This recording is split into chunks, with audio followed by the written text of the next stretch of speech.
Tendo frustrada sua expectativa inicial de uma carreira acadêmica, Marx começa a trabalhar no início de 1842 como jornalista crítico da situação política no estado prussiano, junto à Rheinische Zeitung, onde atua inicialmente como colaborador e, a partir de outubro, como chefe de redação.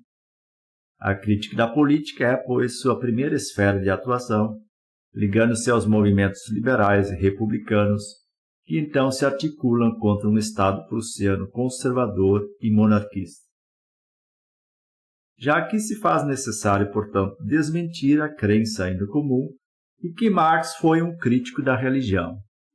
Questões religiosas lhe interessavam naquela altura apenas na medida em que cruzavam com questões políticas.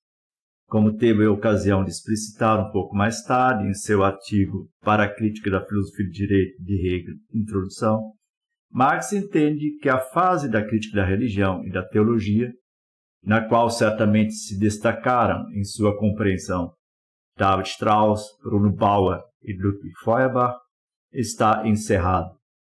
Diz ele lá, para a Alemanha, a crítica da religião está concluída no essencial e a crítica da religião é a pressuposição de toda a crítica. É claro que, enquanto apegados a representações religiosas, os homens não têm a mente aberta para se ocupar de forma realista de seus problemas reais. Por isso, a crítica da religião é um pressuposto de toda outra crítica. No entendimento de Kant, no entendimento de Marx, entretanto, ela atingiu seu objetivo com a filosofia de Feuerbach, que mostra que a religião é feita pelos homens. Cito, o fundamento da crítica irreligiosa é: o homem faz a religião, não é a religião que faz o homem. O homem, isto é, o mundo dos homens, Estado, sociedade. Esse Estado, essa sociedade produzem a religião, uma consciência invertida do mundo, porque eles são um mundo invertido. A partir daí, cabe perguntar ainda o que leva os homens a produzir uma consciência invertida do mundo, dando prosseguimento àquilo que Hegel começou no capítulo da Filologia do Espírito, dedicado justamente ao mundo do espírito alienado de si mesmo. Cito Marx, a miséria religiosa é, de um lado, a expressão da miséria real e, de outro, o protesto contra a miséria real. A religião é o suspiro da criatura aflita, o ânimo de um mundo sem coração, assim como ela é o espírito de estados destituídos do espírito. Ela é o ópio do povo. Na visão de Marx, Hegel parou neste ponto, perpetuando assim a relação viciada que se estabelece entre o povo miserável e o ópio que abranda seu sofrimento. Seus discípulos tardios, de Strauss a Feuerbach, promoveram a superação da religião, preparando assim o terreno para outras superações mais reais. Cito, a superação da religião como felicidade ilusória do povo é a reivindicação de sua felicidade real. A crítica desbastou as flores imaginárias na corrente, não para que o homem carregue a corrente sem fantasia e sem consolo, mas para que ele se livre da corrente e colha a flor viva. Para que o homem possa um dia se livrar da corrente, não basta que tenham sido arrancadas as flores que a ocultavam, mas é preciso que chegue ao conhecimento e à plena consciência daquilo que o acorrenta. Só aqui se coloca a tarefa que Marx pretende enfrentar. Cito, portanto, é a tarefa da história, depois de ter desaparecido o além da verdade, estabelecer a verdade do aquém.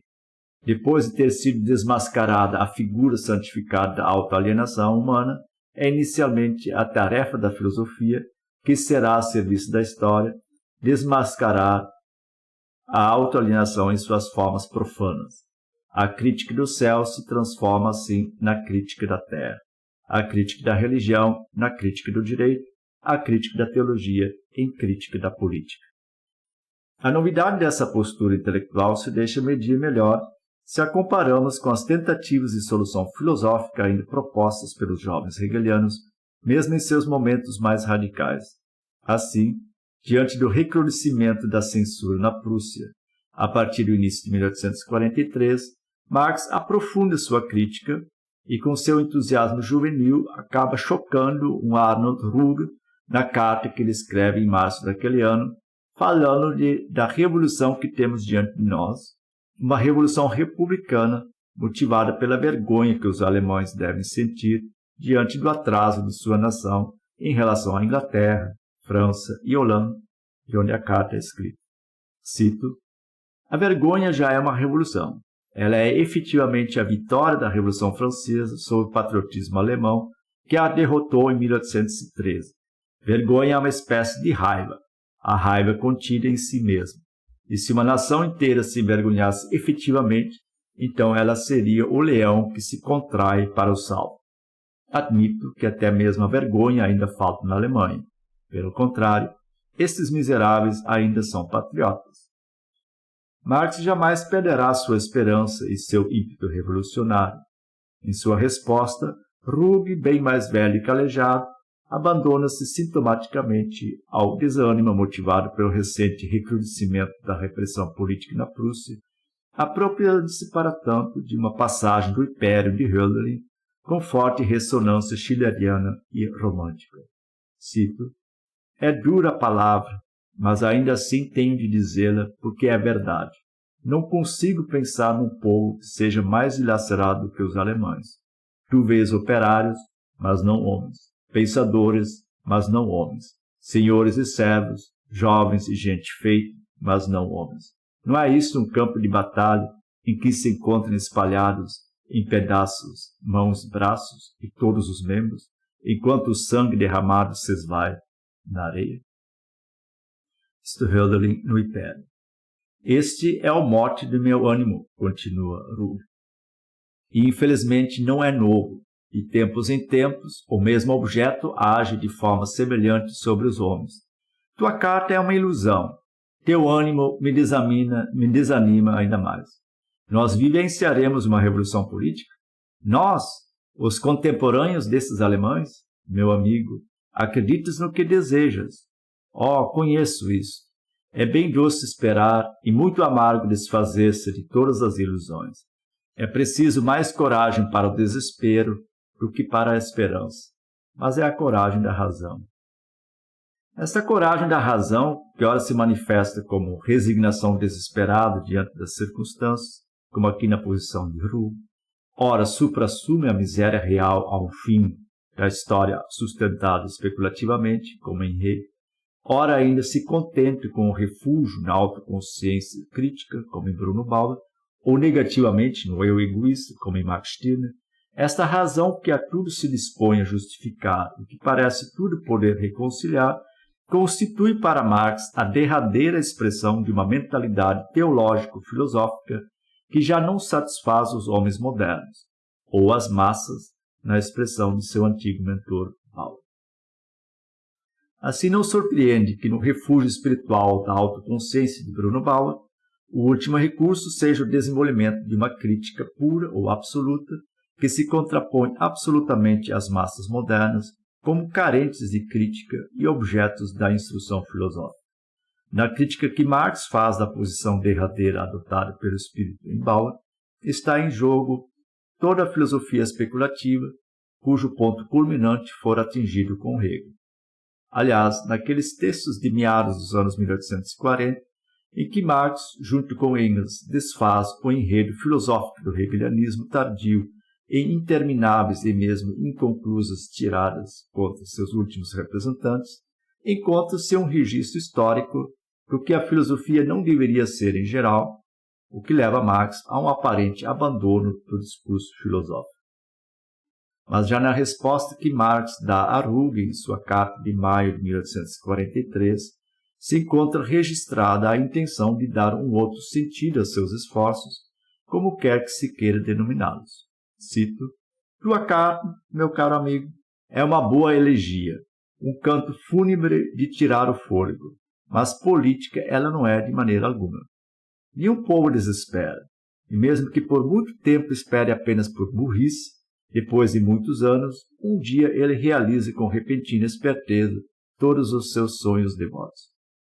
Em vez de se fechar mais e mais no casulo das ideias filosóficas ou das construções literárias, seria tarefa do pensador e, de certo, também do poeta, articular os verdadeiros interesses do povo, dando assim sua contribuição para a emancipação política.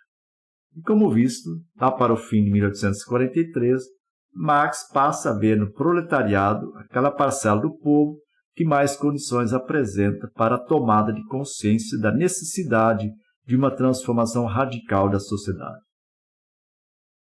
Ainda em meados de 1844, nos estudos econômico-filosóficos do período, Marx mantém o programa de uma crítica do direito e da política, a que se acrescenta já agora uma crítica da economia política, em relação à qual adverte seu leitor de que meus resultados foram obtidos por uma análise bem empírica, baseada num escrupuloso estudo crítico da economia política.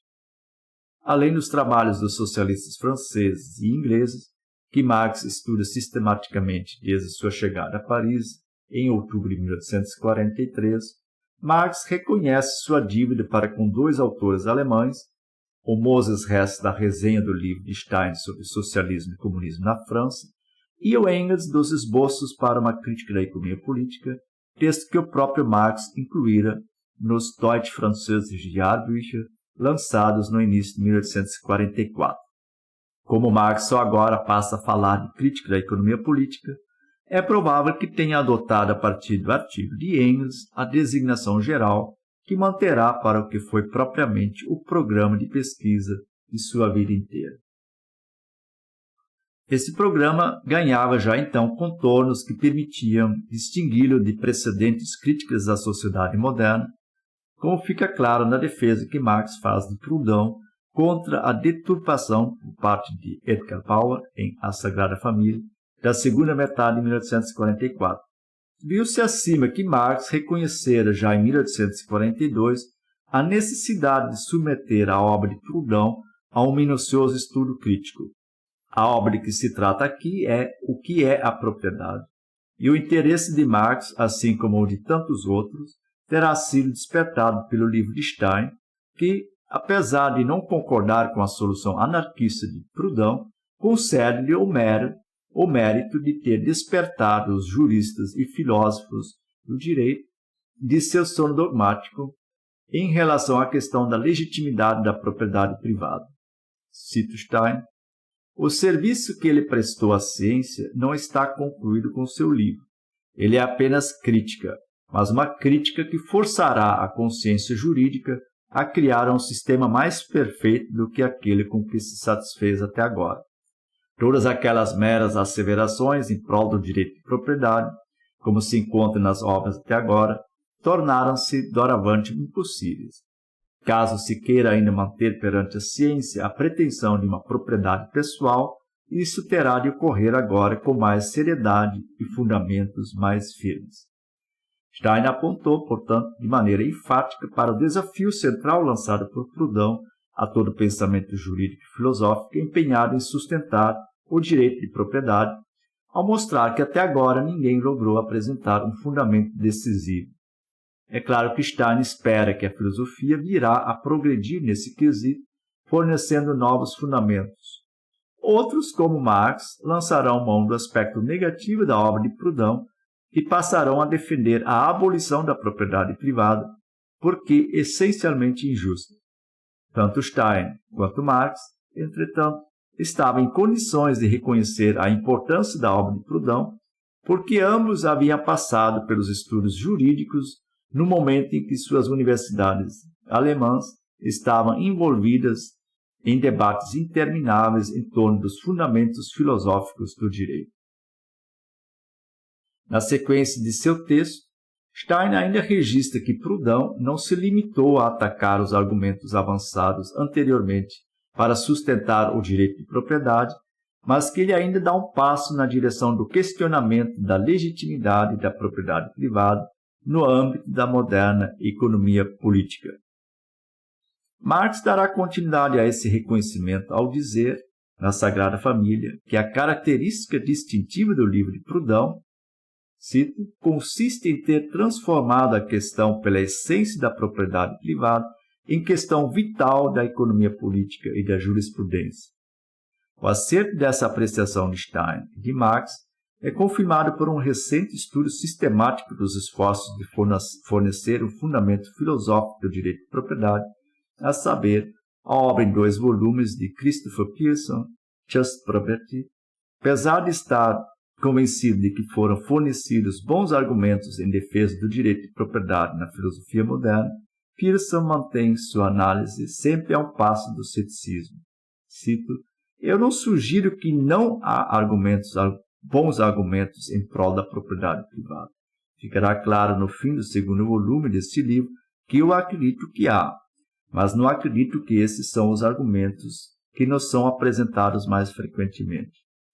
Os argumentos mais frequentes são baseados numa espécie de senso comum, cuja origem histórica Pearson pretende retraçar com a convicção de que se trata de um senso comum que é ao mesmo tempo fortemente enraizado e, ao menos em alguns aspectos, profundamente irracional." Ora, Pearson conclui sua obra com um capítulo sobre Proudhon, mostrando mais uma vez a importância do desafio lançado por sua obra de 1840 aos filósofos do direito que pretendem sustentar o direito de propriedade privada. Para Stein, é o desafio à filosofia do direito que constitui o aspecto central da obra de Proudhon, o que é compreensível tendo em vista a origem hegeliana de suas ideias a respeito. Já para Marx, o ponto mais interessante do livro de Proudhon é a exposição da contradição dos resultados da economia política com o pressuposto geral da justeza da propriedade privada. Retornando, na sequência de seu texto, Stein ainda registra que Proudhon não se limitou a atacar os argumentos avançados anteriormente para sustentar o direito de propriedade, mas que ele ainda dá um passo na direção do questionamento da legitimidade da propriedade privada no âmbito da moderna economia política, mostrando que na sociedade industrial o trabalhador é permanentemente explorado pelo proprietário e que assim também aqui se faz valer que a propriedade privada é simplesmente roubo ou expoliação. Proudhon se coloca inicialmente a questão decisiva: a propriedade é justa? Pergunta-se ele. Pois esta é a pretensão dos filósofos e juristas que procuraram legitimar a propriedade, mostrar que ela é justa. Ora, a análise do conceito de justiça leva ao princípio da igualdade, o qual contradiz, entretanto, a propriedade absoluta, como ela é entendida por seus defensores liberais modernos. Cito Proudhon: "Por esse método de exame, chegamos antes a reconhecer que todos os raciocínios que foram imaginados para defender a propriedade, quaisquer que sejam, acabam sempre necessariamente na igualdade, quer dizer, na negação da propriedade." Proudhon passa então a mostrar esta contradição na defesa do direito de propriedade nos 2 ramos do direito da ocupação originária e do direito ao produto do trabalho, chegando a uma conclusão negativa em ambos os casos. Cito: "A conclusão desses 2 capítulos será, de um lado, que o direito de ocupação impede a propriedade, de outro, que o direito do trabalho a destrói." O longo capítulo dedicado ao direito do trabalho mostra a contradição flagrante entre a teoria que fundamenta a propriedade no trabalho, na esteira de Locke, e a legislação positiva do Estado moderno. Cito: "Se só o trabalho dá origem à propriedade pela apropriação que dele resulta, então o Código Civil mente. A Carta Constitucional é uma inverdade, todo o nosso sistema social uma violação do direito."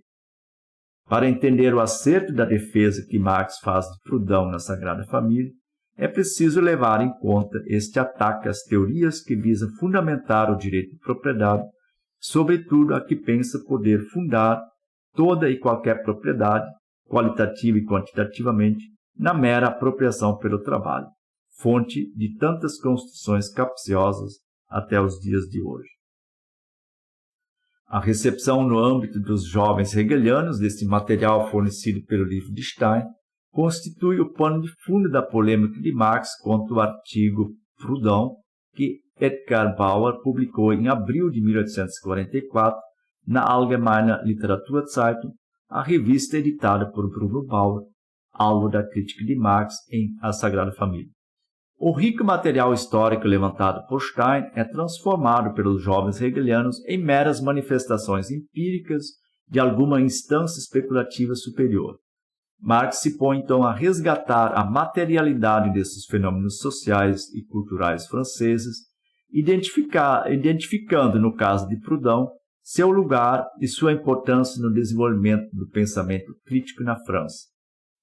Como Marx lembra numa carta a Schweitzer de 24 de janeiro de 1865, ele entrara em contato pessoal com Proudhon em 1844, reconhecendo ironicamente que, em debates intermináveis, muitas vezes varando a noite, eu o infectei com hegelianismo para seu maior prejuízo.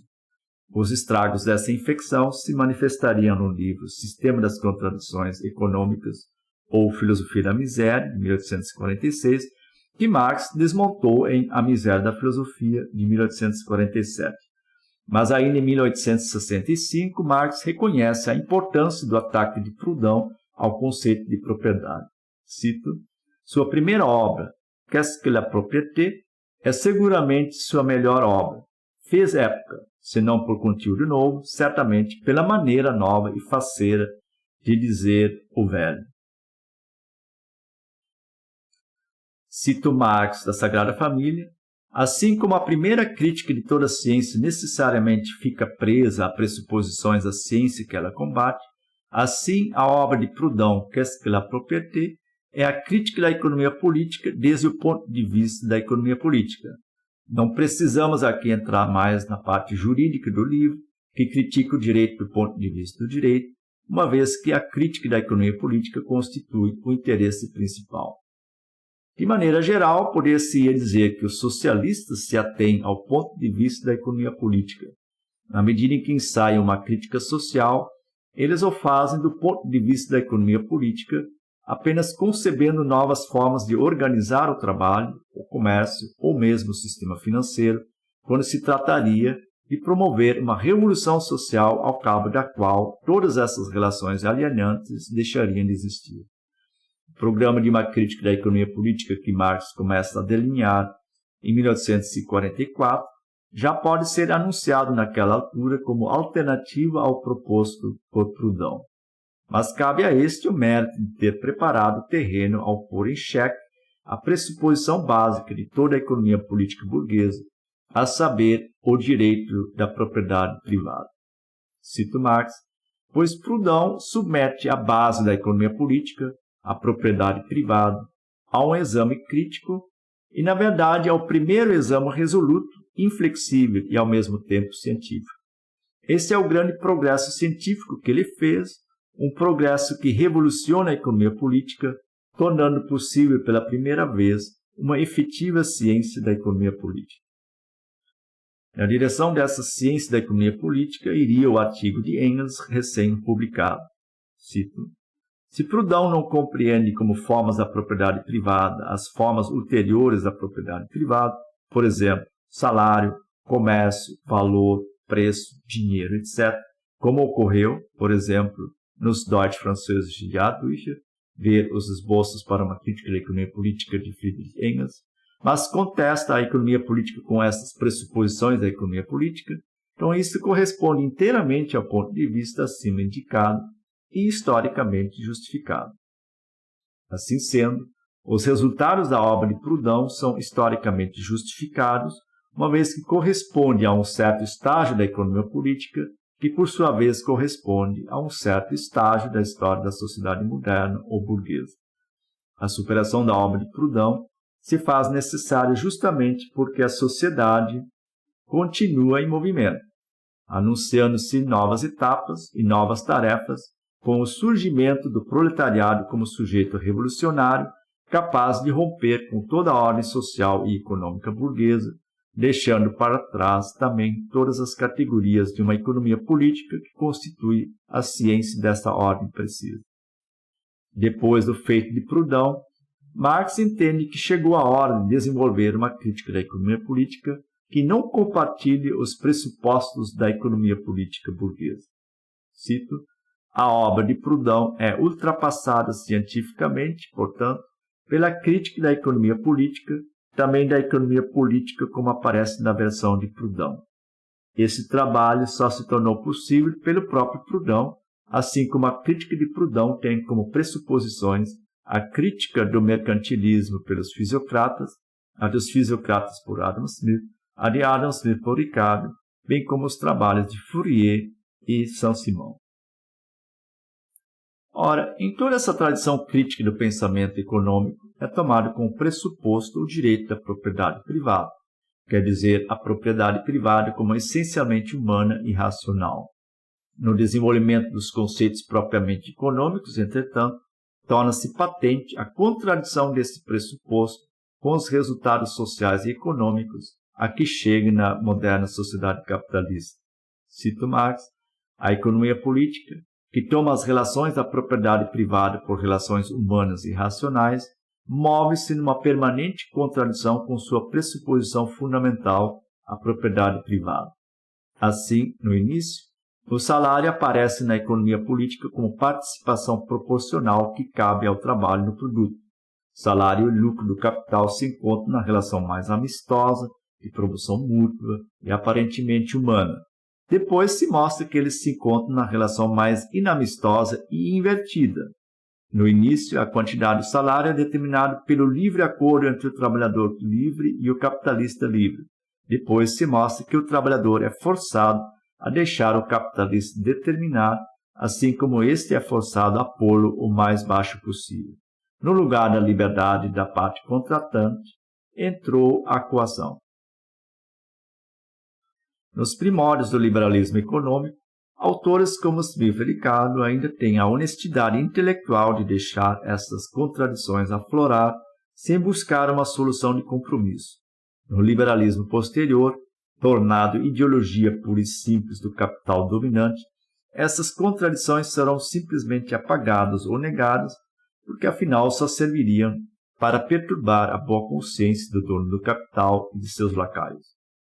Naquela fase inicial da teoria econômica liberal, pode acontecer então que um autor se ponha a criticar uma forma determinada do capital, cujos malefícios compreendeu. Cito Marx, os próprios economistas políticos sentem ocasionalmente essas contradições, e o desenvolvimento das mesmas constitui o conteúdo principal de suas disputas recíprocas. Mas onde tomam consciência delas, eles mesmos atacam a propriedade privada de uma forma parcial qualquer, como falsificador do salário em si racional, do valor em si racional, do comércio em si racional. Os economistas políticos fazem valer nas relações econômicas, portanto, ora e excepcionalmente, a saber, quando atacam um abuso especial qualquer, a aparência do humano. E na média, no entanto, eles tomam essas relações justamente em sua distinção abertamente expressa em relação ao humano em seu sentido estritamente econômico. Nesta contradição, eles erram à volta inconscientemente.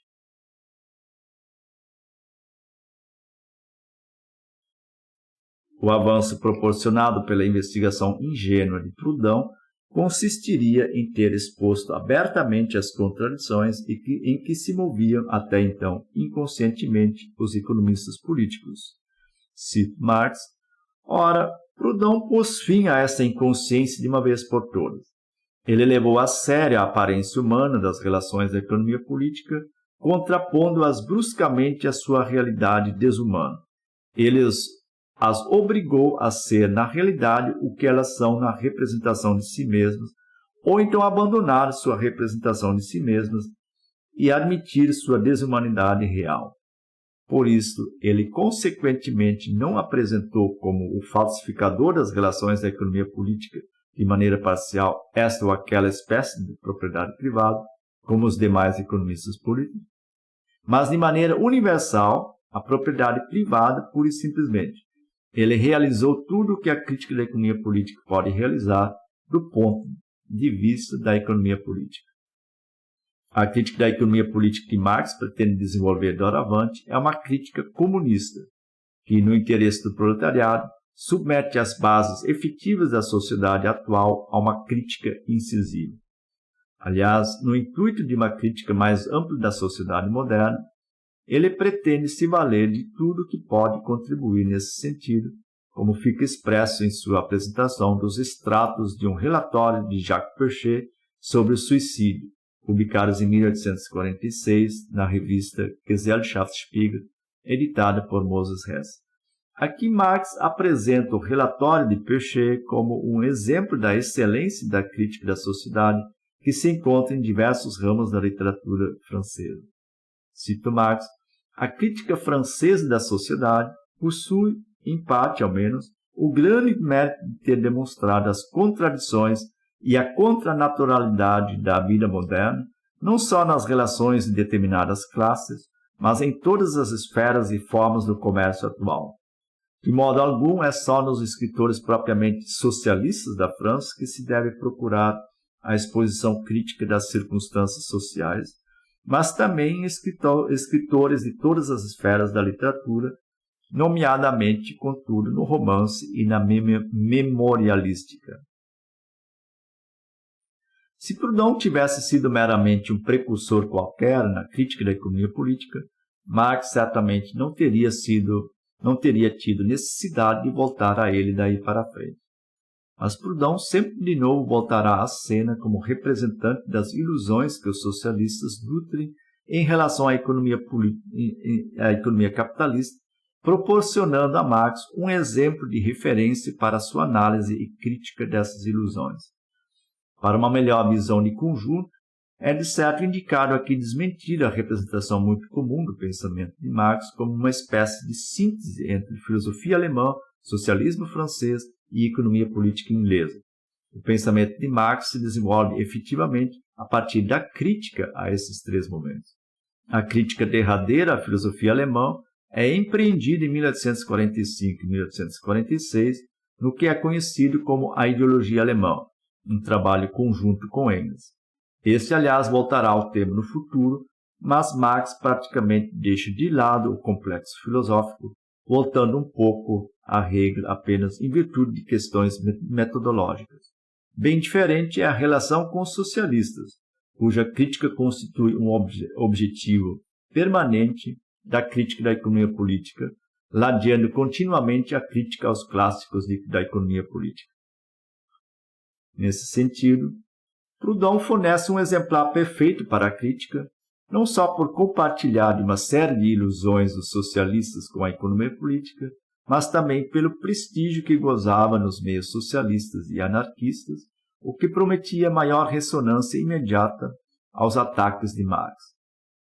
A próxima ocasião, para tanto, se deu com a publicação por Proudhon de Sistema das Contradições Econômicas ou Filosofia da Miséria, no outono de 1846. Ainda no fim daquele ano, Marx registra suas primeiras impressões numa carta ao liberal russo Annenkov, ligando sua leitura precedente com novas aquisições no campo da crítica histórica materialista. Cito Marx: quando Proudhon apresenta a propriedade como uma relação independente, ele comete mais do que um erro de método. Ele demonstra claramente que não aprendeu o laço que liga todas as formas da produção burguesa, que não compreendeu o caráter histórico e provisório das formas de produção numa determinada época. Proudhon, que não vê em nossas instituições sociais produtos da história, que não entende nem sua origem nem seu desenvolvimento, só pode submetê-las à crítica dogmática. Em A Ideologia Alemã, a compreensão do caráter histórico e contingente da forma de produção burguesa, a qual estão estreitamente vinculadas tanto à forma de socialização característica da sociedade moderna, quanto às categorias econômicas que permitem compreendê-la, já tinha servido para submeter a uma crítica histórica materialista os últimos representantes da filosofia alemã, nos quais também se descobre uma crítica dogmática, na medida em que criticam determinadas relações sociais a partir de um ponto de vista fixado de maneira absoluta, fosse o do gênero humano, como em Feuerbach, da autoconsciência, como em Bauer, ou do eu, como em Stirner. Em Proudhon, Marx identifica como base fixa de sua variante de uma crítica dogmática da sociedade de seu tempo um preconceito generalizado entre os economistas e que consiste em tomar como eternas relações sociais que só se constituíram com a própria sociedade moderna ou burguesa. Cito Marx: ele não viu que as categorias econômicas são apenas abstrações dessas relações reais entre os homens, que elas só são verdades enquanto perdurarem essas relações. Assim, ele cai no erro dos economistas políticos que veem nessas categorias econômicas leis eternas e não leis históricas que valem apenas para um determinado desenvolvimento histórico, para um determinado desenvolvimento das forças produtivas. Em sua crítica da filosofia da miséria, publicada em 1846 com o título de A Miséria da Filosofia, Marx analisa a generalização ahistórica de categorias econômicas e sua extrapolação utópica pelos socialistas com base na relação entre Proudhon e Ricardo no concernente à teoria do valor de troca. Proudhon representa aqui apenas um exemplar daquelas extrapolações utópicas a partir da teoria do valor-trabalho, tornada canônica por Adam Smith. Se todo o valor das mercadorias se mede pelo tempo de trabalho necessário para a sua produção, como afirma Smith, então parece estar demonstrado que o trabalhador é tudo, para parafrasear-se ele, ou a ele pertence originariamente tudo, podendo a teoria do valor-trabalho ser tomada como uma teoria da emancipação do proletariado. Contra essa conclusão de muitos socialistas, Marx faz valer o desenvolvimento que a teoria conheceu com Ricardo, que mostraria o movimento efetivo da produção burguesa que constitui o valor, partindo da sociedade existente para nos mostrar como ela constitui o valor. Cito Marx. A determinação do valor pelo tempo de trabalho é, para Ricardo, a lei do valor de troca. Se o valor de uma mercadoria é determinado pela quantidade de trabalho requerida para sua produção, segue-se disso necessariamente que o valor do trabalho, quer dizer, do salário, é igualmente determinado pela quantidade de trabalho requerida para sua produção. De acordo com isso, o salário, quer dizer, o valor relativo ou o preço do trabalho, é determinado pelo tempo de trabalho requerido para a geração de tudo aquilo que o trabalhador precisa para sua manutenção. Aqui, depois de citar uma passagem em que Ricardo compara o custo de produção de chapéus e trabalhadores, Marx exclama: certo, a linguagem de Ricardo é cínica como o sol. Colocar na mesma ordem os custos de fabricação de chapéus e os custos de manutenção dos homens significa transformar os homens em chapéus. Mas que não se grite demais sobre o cinismo. O cinismo se encontra na coisa e não nas palavras que designam as coisas. Da constatação de que o trabalho é a fonte de todo valor, não se seguiria então necessariamente a libertação do trabalhador. Antes, pelo contrário, na forma de produção capitalista, o trabalho é reduzido a uma mercadoria negociada no mercado, tendo seu valor constituído, como o de qualquer outra mercadoria, pelo tempo de trabalho necessário para a produção dos itens que permitem a sustentação do trabalhador, o que se expressa pela categoria do salário mínimo. Endossando esta concepção, Marx dá razão ao realismo cruel de Ricardo contra as veleidades utópicas de Proudhon. Cito Marx: assim, o valor medido pelo tempo de trabalho é necessariamente a fórmula da moderna escravidão dos trabalhadores, em vez de ser, como afirma Proudhon, a teoria revolucionária da emancipação do proletariado. Aliás, a aplicação igualitária da teoria do valor-trabalho não seria sequer uma novidade de Proudhon, encontrando-se antes numa série de socialistas ingleses. Cito Marx: para quem está familiarizado um pouco com o desenvolvimento da economia política na Inglaterra, não é desconhecido que quase todos os socialistas desse país, nas mais diversas ocasiões, propuseram a aplicação igualitária da teoria de Ricardo. A crítica da economia política tem, portanto, desde cedo, como alvo, não só as posições teóricas dos economistas clássicos, mas também as conclusões ilusórias que os socialistas vinham tirando de suas teorias.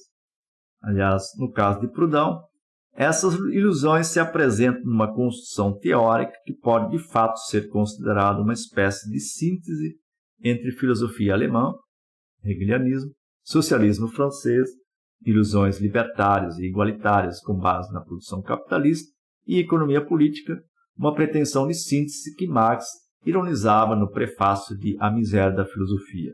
Cito: Proudhon goza do infortúnio de ser incompreendido de maneira peculiar.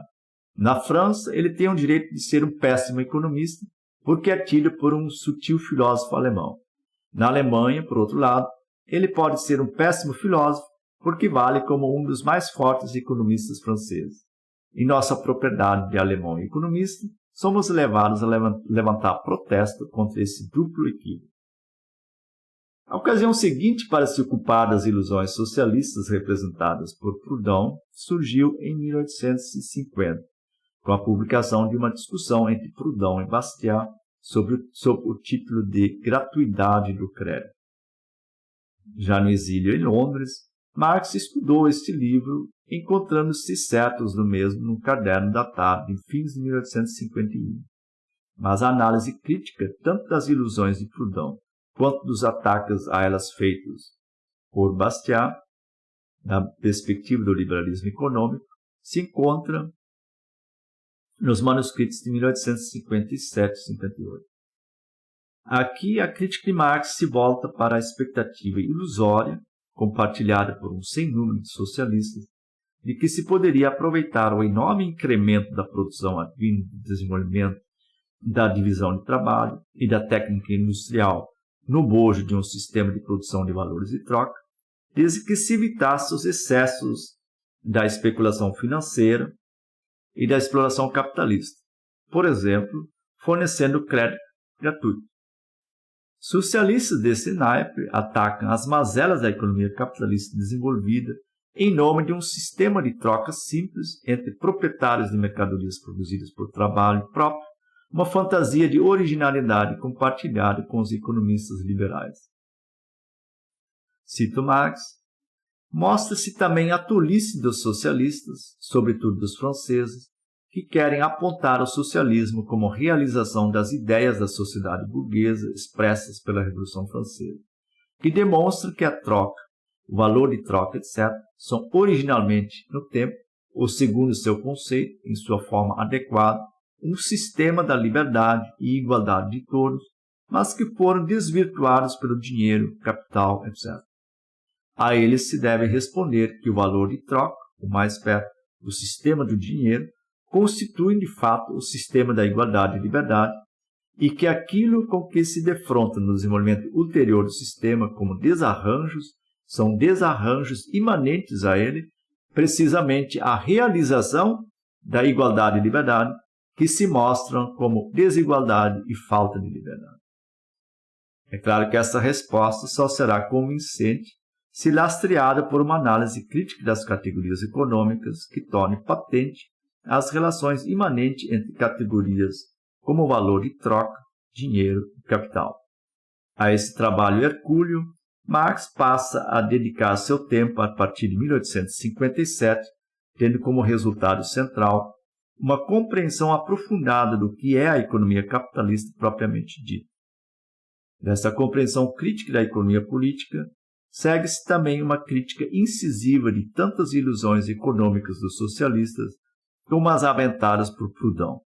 Cito Marx: na discussão de Proudhon com Bastiat em Gratuidade do Crédito, tudo acaba em que ele quer reduzir a troca entre capital e trabalho a simples troca de mercadorias como valores de troca aos momentos da circulação simples, quer dizer, abstrai justamente da diferença específica de que depende tudo.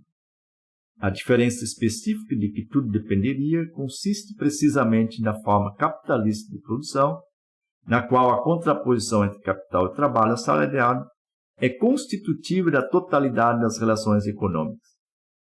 A análise crítica dessa forma específica de produção terá necessariamente o efeito de uma desilusão para os que sonham com as benesses da produção de mercadorias sem a intromissão do dinheiro ou com a potência econômica do capital, sem a dominação pelo capitalista.